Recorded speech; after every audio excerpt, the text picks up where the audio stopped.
Hey guys, welcome to the first official episode, I guess you would call it, of Film Noir Friday, where I'll be talking about one of my favorite genres of film noir. I want to, in this series, highlight classic film noir and then tie it into perhaps more recent films that most people might be familiar with, that could be considered neo-noir. A lot of these films will be crime films. That's a staple of film noir, is crime films, and I am a fan of all of those. And there's three titles I want to highlight in this episode, and they all have a common trait, and that is the escaped convict. The first one I'll start with is classic film noir, and that is Dark Passage. You've got Humphrey Bogart, you've got Lauren Bacall, in a great film noir directed by Delmore Davies. Make sure I got that right. Yep, Delmore Davies, and he also wrote the screenplay.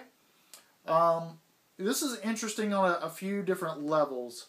First, basically, the plot is a guy escapes from prison to prove his innocence for killing his wife.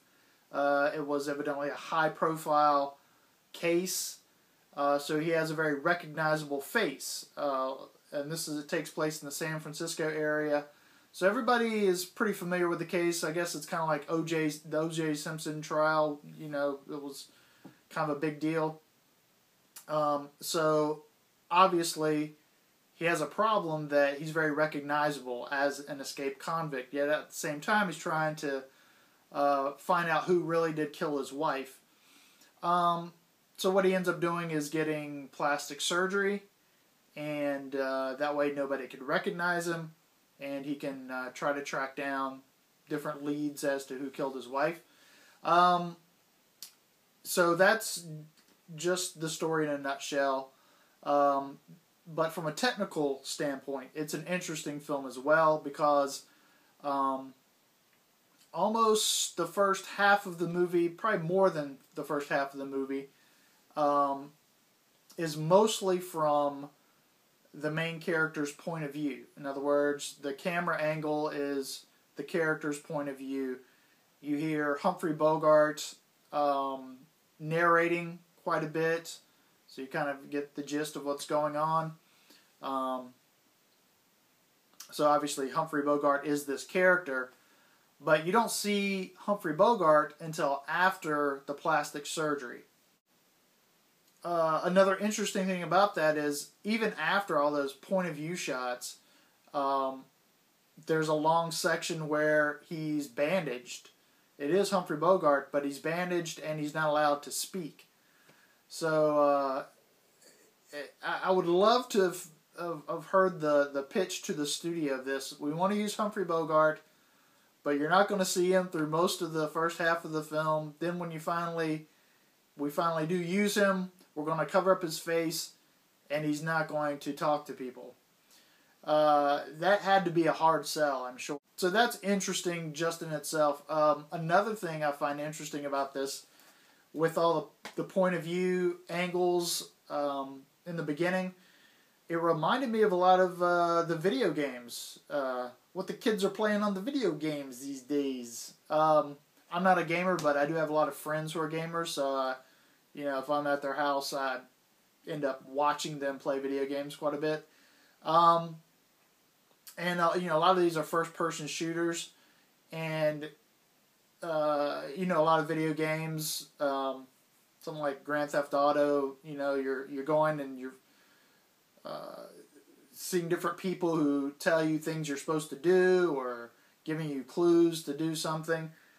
This movie plays quite a bit like a video game, actually, because Bogart's character is going from person to person, getting new bits of information, things that move the plot along. Another thing I like about this movie is, Bogart is obviously great. Bacall is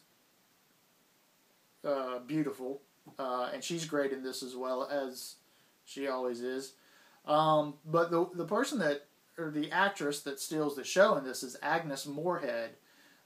She's very much a femme fatale in this film. She's a former lover or romantic interest of Bogart's character who had testified against him in the trial.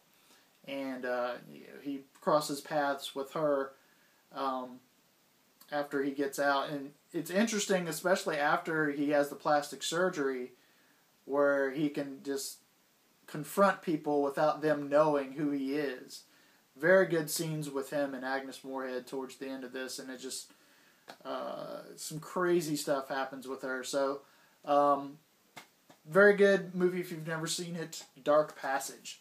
Now, the other two films here also deal with escaped convicts, but they are not innocent escaped convicts. The next movie I wanted to talk about was a movie I had picked up a while back from a pawn shop called The Crook. It was a blind buy, but it sounded interesting. It's a French film.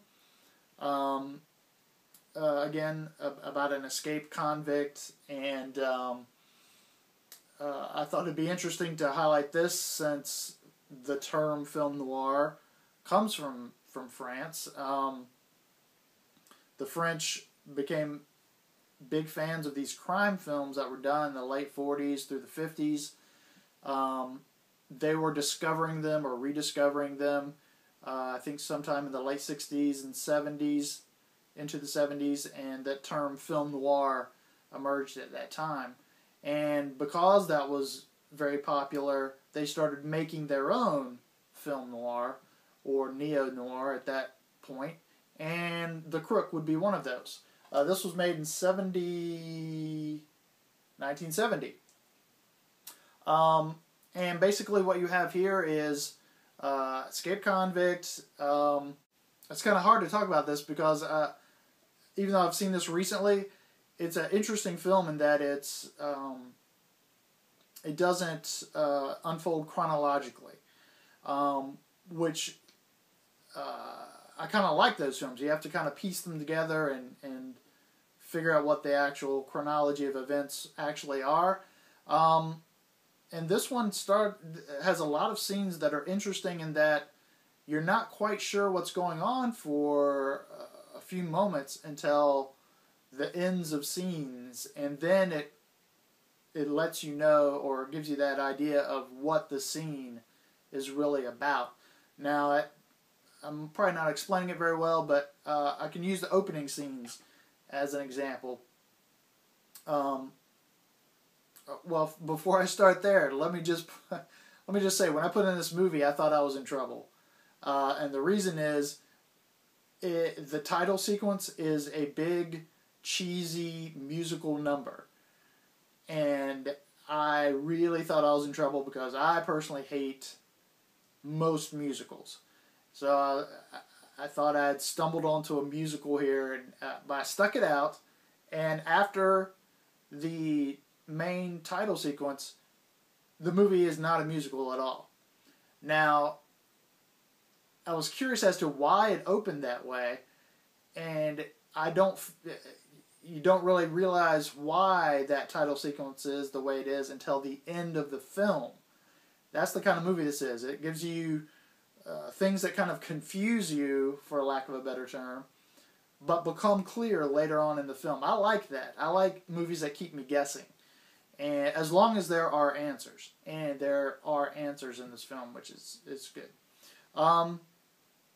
So yeah, I was going to talk about the opening scenes here. The opening scenes of this movie, you see a couple coming into an apartment, kind of making chit-chat. She's asking him if he's hungry, would he like some eggs made. It just seems like very, average kind of conversation going on. And when she walks into the other room, he's doing things like yanking the phone cord out of the wall. So then you're wondering, is he going to attack her? What's the deal here? But as it unfolds, it turns out that she's basically his hostage. So he has a place to hide out. Now what happens with them is she kind of they kind of fall in love. But on top of that, he reconnects with his girlfriend before he went into jail, and finds out that she has married. She's married a successful yogurt baron, I guess. And the scenes that follow that, you see her with him in a car, and they start planning this elaborate kidnapping scheme. Now, it doesn't indicate it, but that's actually a flashback, and I didn't figure that out till the end of the movie. Thankfully, it's clear by the end that this is all a flashback, and what it is the whole kidnapping scheme is what gets him in jail. It's a cool kidnapping scheme. It has surprises throughout it. The way it's set up is interesting, and I really did enjoy this movie quite a bit. So if you're open to foreign films, The Crook, I would definitely check out. And that brings us to a more recent film that actually The Crook reminded me of this, Out of Sight by Steven Soderbergh. When I was watching The Crook, I was thinking that Soderbergh must be a fan of The Crook, because there's a lot of similarities. Although, this is an Elmore Leonard story, so it wasn't that Soderbergh created this story. But anyway, here we have George Clooney. You have another film where it doesn't necessarily take place chronologically. It deals with an escaped convict. It also has that element of the hostage that's taken, falling in love with her captor. That would be, of course, Jennifer Lopez in one of the few roles that she did where she was pretty good. And this is a great crime film, of course. You got the Elmore Leonard writing, which is always fantastic, and Soderbergh's directing is really good. It's got one of the best scenes of somebody stumbling that I've ever seen. If you've seen the movie, you know what I'm talking about. As well as one of the sexiest conversations in the back of a trunk between Clooney and Jennifer Lopez. That's the scene that stands out for a lot of people. But again, if you like movies like Out of Sight, you might want to check out things like Dark Passage and The Crook. And that's why I kind of wanted to highlight some of the newer films, because it is interesting to see the connections between some of these old classic films to the more recent films that we're fans of. You get to see the influences on some of these writers and directors. So those are the three movies touching on film noir: Dark Passage, The Crook, and Out of Sight. Alright, thanks for watching. Let me know what you think of those movies. If you have any particular film noir movies you'd like me to touch on, whether it's neo-noir, some of the newer crime films, or something classic, let me know. I've got a great list of movies to look at from my friend Milady Mel, who sent me a list. If you're interested in seeing the unboxing I recently did, where she sent me a package that included that list of film noir, look in the link in the description below. I'll put a link to that. She hooked me up with some good film noir stuff. She's the unofficial co-host of this series. So thanks for watching. Hope you enjoyed this, and we'll talk to you later.